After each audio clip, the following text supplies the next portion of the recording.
অনেককাল আগের কথা, একজন দরিদ্র লোক একটি দুর্গম পাহাড়ি এলাকায় পানি বহনের কাজ করত।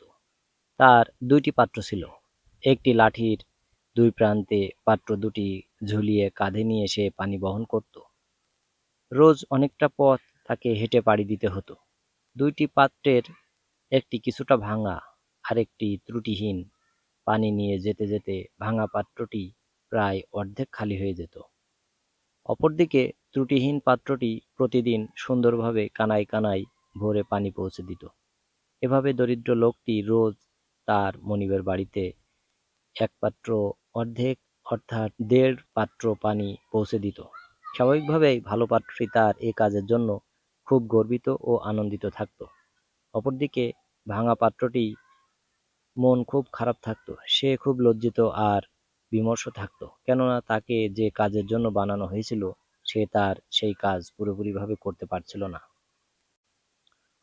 ত্রুটিপূর্ণ পাত্রটি এভাবে অনেকদিন পানি বহনের কাজ করার পর একদিন আর সইতে না পেরে লোকটির কাছে তার ব্যর্থতার জন্য ক্ষমা চাইল।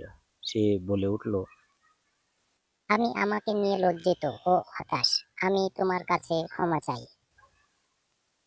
দরিদ্র লোকটি জানতে চাইল, কেন তুমি লজ্জা পাচ্ছ?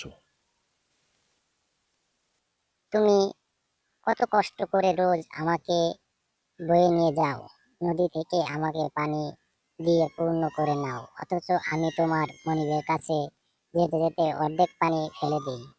আমার এক পাশে ফাটল, ওই ফাটল দিয়ে অর্ধেক পানি ঝরে পড়ে যায়। লোকটি তার পাত্রটির প্রতি সমবেদনা জ্ঞাপন করল। বলল, মন খারাপ করো না। হয়তো এর মাঝেও ভালো কিছু আছে যা তুমি এখন বুঝতে পারছো না। ভাঙা পাত্রটি তবু তার অপরাধের আর লজ্জা থেকে মুক্তি পেল না, যদিও সান্ত্বনার বাণী শুনে কিছুটা শান্তি পেল। মন খারাপ করে সে প্রতিদিনের মতো আজকেও লোকটির কাঁধে চড়ে পানি বয়ে নিয়ে যেতে লাগলো। আর পথ চলতে চলতে ফাটল দিয়ে চুইয়ে চুইয়ে পানি পড়তে লাগলো, কান্নার সাথে মিশে মিশে এক হয়ে ঝরতে লাগলো। পাত্রটি পথে যেতে যেতে আশেপাশে দেখতে লাগলো, সবাই কত ভালো আছে, সুখে আছে। কি চমৎকার রোদোজ্জ্বল সকাল! পাহাড়ি পথের পাশে নাম না জানা কত শত ফুল ফুটে রয়েছে। সকালের রোদে মন ভোলানো কোমল হাওয়ার তারা হেলছে, দুলছে, খেলছে। অথচ আমার মাঝে এত কষ্ট কেন? পাত্রটি ভাবতে ভাবতে রোজকার মতো আজও ধনী লোকটির বাড়িতে অর্ধেক পানি পৌঁছে দিল। ফিরতি পথে আবারও তার ব্যর্থতার জন্য দরিদ্র লোকটির কাছে সে ক্ষমা চাইল। তার মন খারাপ দেখে লোকটি একটু থেমে পথের পাশে ফুটে থাকা কিছু পাহাড়ি ফুল ছিঁড়ে এনে দিল তাকে। দুঃখ করো না, আমি আগে থেকেই তোমার এই ত্রুটির কথা জানতাম। তাই যাবার বেলা প্রতিদিন তোমাকে আমার কাঁধে একই দিকে বয়ে নিয়ে যেতাম। আর যেতে যেতে তুমি তোমার ফাটল দিয়ে পানি ঝরিয়ে ঝরিয়ে কখনো কাঁদতে। এভাবে পথের এক পাশে তুমি প্রতিদিন পানি দিতে।